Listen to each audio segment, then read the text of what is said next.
NIO is taking 3 times as long as Tesla to pay its bills. In China, Tesla has paid its bills in 100 days now for several years. It does it in that exact same time frame. It hasn't changed. But the time frame for some of those famous EV manufacturers to pay back their suppliers' bills is getting longer and longer and longer and longer. And suppliers are saying, we're getting desperate. Things are actually looking incredibly bad. Over the past 12 months, guys, I have seen some articles from Western media, CNBC, those channels, saying that Tesla are taking too long to pay their suppliers. And I've looked at the data and it's something like 4 or 5 months type of thing. However, an article has emerged saying, from numerous Chinese media outlets, saying that NIO and Xpeng are taking a very, very long time to pay their bills. There's tremendous cost pressure on these two companies. They spend incredible amounts of money, in particular NIO does, on R&D, on new vehicles. They bring out so many different models. Of course, we all lambast Tesla. Most people don't have enough models. They're just sticking with 2 cars, and But one of the reasons Tesla have done that is because they're trying to reduce the money they spend. NIO and Xpeng have so many models, in particular NIO do, that you kind of lose track. They seem to bring out new models all the time, and they feel like they need to do that. But to do that, you've got to spend a lot of money. So what that means is because NIO and Xpeng have never ever made a profit, none of them have, they've only ever made losses, that there are a lot of financial strain. Hello, my friends. Welcome to the channel. I'm Sam Evans. You're watching the Electric Viking. At the end of 2023, NIO is taking 300 days to pay its bills to suppliers. Xpeng was taking 221 days. That compares with, look at the data from 2021. 2021, NIO was 197 days and Xpeng was 179 days. Now, in my opinion, 221 days, that sounds like a long time, but it's a lot better. That's Xpeng's number, but it's a lot better than NIO. NIO is taking nearly a year to pay its supplier bills, and it's certainly not slowing down its expenditure. It's building swap stations, battery swapping stations all over China, in Europe as well. To be honest, many different experts are saying that is a mistake. They're saying, yeah, it's nice, but it's a cost that NIO's never going to get back. It's not going to catch on. We don't need swapping stations. They're unnecessary. Having fast charging that charges your car in about 10 minutes will be ubiquitous. There won't really be any advantage to a swapping station that takes 4 or 5 minutes. Realistically, I think that's true as well. The time it takes some Chinese EV manufacturers to pay their suppliers has been increasing constantly. The CEO of Xpeng himself, by the way, I think he's a very good CEO. Xpeng, I'm a big fan of the brand of Xpeng. They are coming to Australia, by the way. They're bringing the G6, which is a Tesla Model Y rival. If you want to see my kind of comparison between those two cars, I'll put a link in the description. By the way, pricing of the G6 is identical to the Tesla Model Y in about 10 different European car countries. Anyway, Xpeng's, in a position, they're in a difficult position, but they did just receive a massive investment. I believe it was nearly $1 billion from the Volkswagen Group for a 5% ownership stake in the company.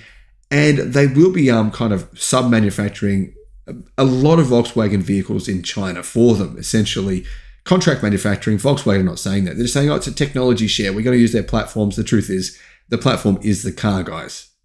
That's the car. That's the motors. That's the battery. That's all the main stuff right there. Everything else you just put on top. Plus, they're going to use Xpeng software, their ADAS software. That's the car. Come on, that's the main cost of the car. So basically, Xpeng will be manufacturing Volkswagen's vehicles for it in the future. And as a result, Volkswagen are going to have some good cars. Anyhow, Xpeng was taking 221 days to fulfill its obligations to vendors at the late end of last year. They were under financial pressure and strain. The company CEO said the Chinese auto market was a bloodbath. He emailed employees saying, it's a bloodbath. Sorry, we're going to have to fire some of you as a result. Understandable. By comparison, Tesla, here's the numbers for China Tesla. Tesla takes 101 days. That time has remained stable. So Tesla is paying suppliers back in around 3 months, paying its supplier fees.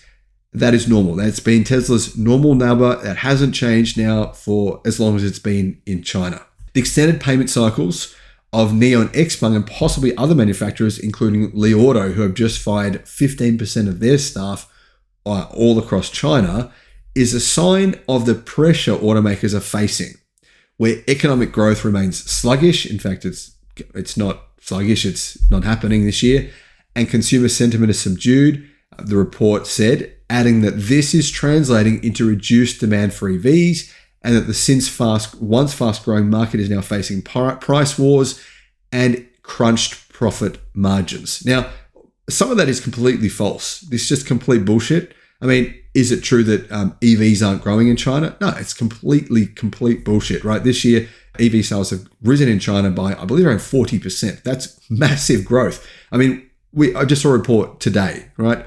47% of all cars sold in the month of May so far, 47% of all cars sold in China were electric. That's not growth. That's insane growth. Now, is it true, though, that there's enormous price wars, crunched profit margins, no profit margins? Yes, absolutely. It's a race to the bottom.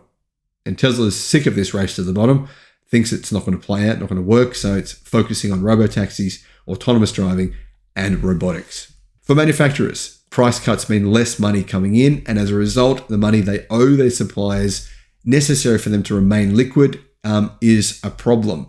Delayed payments are starting to have a knock-on effect on auto parts suppliers, said China. The tier 3 or 4 suppliers are getting bitten because they can't pass it on, adding that the EV sector may see a messy consolidation as suppliers go bankrupt, which could quickly create production issues for automakers. If you're thinking, when I say suppliers in China are going to go bankrupt, if you think that's wrong, think again, guys. There's 91 EV manufacturers in China. The Chinese government says many of them should consolidate. It's stupid that there's so many. It's not a good idea. And really, we got Chinese experts, CEOs saying that many of these Chinese brands will disappear. Recently, Hi-Fi, who are a well-known company in China, one of the most prestigious, in fact, the most prestigious EV brand, they sell, I think their average sales price is around about $80,000. They were selling cars. They were actually outselling premium automakers, Mercedes-Benz and Porsche in the premium sector. They basically went bankrupt, stopped paying suppliers, stopped building cars, fired their staff. They were just saved recently by an American conglomerate who poured $1 billion into the company for some unknown reason. China's EV industry was growing at a rapid pace in 21 and 22. However, EV makers began to face weak demand, they say. Now, the truth is that weak demand is not real. The weak demand is true, but it's because there's too many car manufacturers now in the segment making too many cars. So the actual pie, the pie continues to grow. It's getting bigger and bigger, but there's more players. We've even got legacy automakers now actually taking EVs, trying to take them seriously, and they're making a lot of EVs. So this pie is getting bigger and bigger. So it's not really a zero-sum game, but the amount of vehicles being built, the amount of brands making EVs now has grown exponentially. Here are the actual growth rates, right? From NIO and Xpeng. NIO delivered 91,000, 122,000, and 160,000 vehicles from 2021 to 2022 to 2023. Year-on-year growth was 110%, 34%, and 30%. That's for NIO.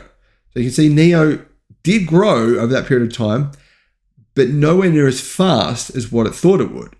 Xpeng deliveries, 98,000 in 2021, then 121,000, then 141,000. So they grew 263%, but then only 23% and then 17% respectively. What about cash? At the end of 2023, NIO says its cash and cash equivalents, restricted cash, short-term investments, and long-term deposits were 7.9 billion. And Xpeng's were around about 6.5 billion, actually about 6.9 billion. Now, guys, are these figures real? Do they really have that kind of cash if they can't pay their suppliers? I'm skeptical. What do you guys think? Let me know what you think in the comments.